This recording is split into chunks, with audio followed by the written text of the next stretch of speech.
Civilizations in this country grew along her alluvial plains. This river sustained life, agriculture, and settlements for thousands of years. She has witnessed battles being fought, kingdoms rise and fall, and the making of the ancient and medieval India.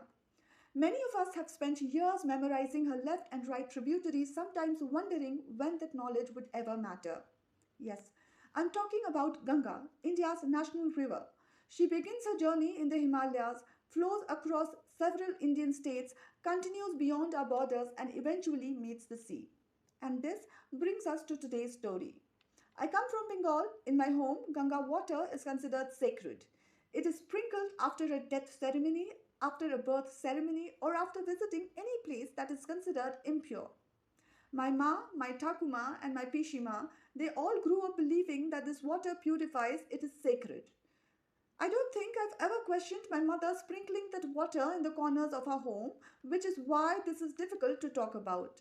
When Jeremy Wade collected and tested water samples from Ganga, including samples from Varanasi, he spoke about high pollution levels, including fecal contamination.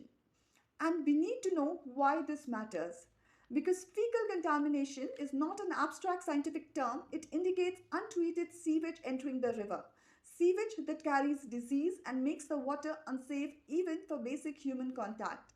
And this isn't a neglected river. This is the most discussed and perhaps the most politicized river of the last decade.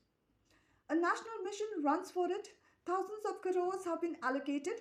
Thousands of crores have also gone into publicity and large-scale campaigns around the project. The Prime Minister once famously said, "Ma Ganga ne mujhe bulaya hai," when he chose Varanasi as his constituency. I often find myself holding two images at the same time. One is of Varanasi, boats on the river, people taking serene rides, and the another, parts of Delhi, especially around the Najafgarh drain where sewage has flooded residential areas for months and people have been forced to leave their home. Look at the irony.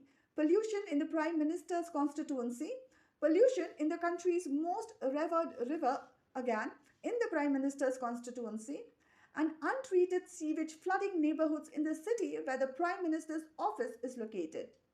If this can happen in places that receive political attention and visibility, what happens in parts of the country that receive none?